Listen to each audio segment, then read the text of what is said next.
On a recent trip to the mailbox and the pile of circulars, bills, and letters, Indiana parents discovered the dreaded bill for their children's school fees. They include activity fees, class fees, and the largest line item, textbook fees. Textbook rental fees cost parents on average about $100 per child. Indiana is one of only 8 states to charge for textbooks, and as State Impact Indiana's Claire McInerney explains, State Superintendent Glenda Ritz is fighting to eliminate the fee. Every day after school, Jackie Chatterton's 5 kids get off the bus, go into their kitchen, and start working on homework.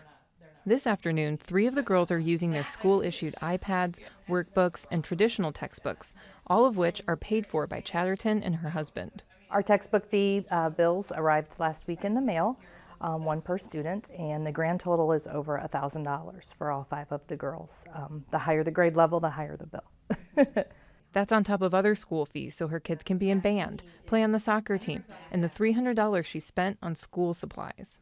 I don't see them taking notes in their notebooks. It seems to be on the iPad. So I'm not sure all of those consumable things are necessarily being utilized 100%, but we still, footed the bills for those. The Chatterton kids attend Noblesville schools, but the issue of parents paying for their students' textbooks is statewide, and many question why this is the case in public school systems.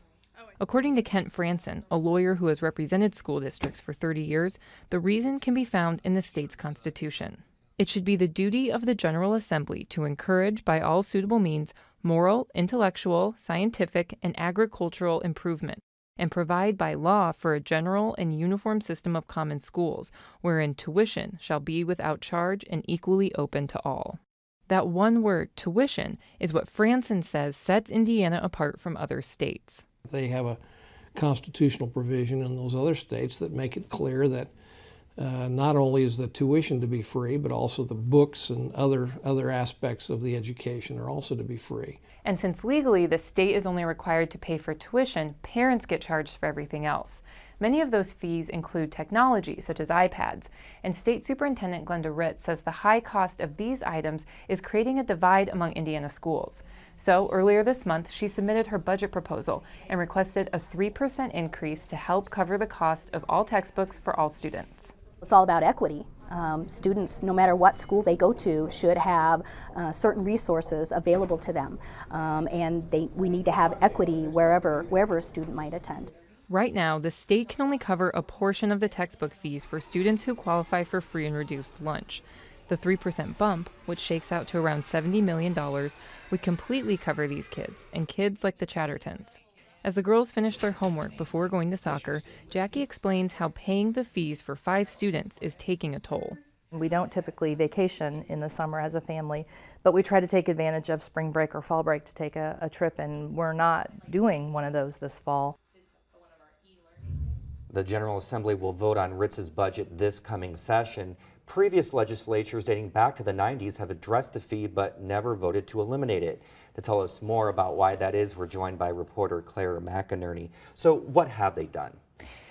Since the 90s, legislators have been proposing bills to eliminate the fees or change them. We've changed the definition of a textbook to include digital resources, but there's never been anything sweeping to eliminate it. The biggest thing to note is in 2006, there was an Indiana Supreme Court case where parents in the Evansville School District had a $20 general fee, and they took it up to the Supreme Court because they said it's tuition, so that would be unconstitutional. So now parents will notice their bills are very specific about what money is used for textbooks or workbooks or what, because they can't have anything that's general. So then what's the likelihood the Department of Education is actually going to get this budget increase?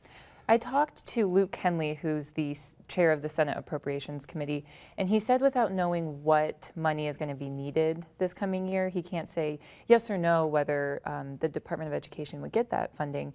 But he did say that in the last few budget cycles, they haven't done as high of an increase as 3%, which, as we saw just a little bit ago, is what Ritz is asking for. So they might see an increase, but not as much as she's asking for, probably. All right. Thank you very much, Claire. Thank you, Joe.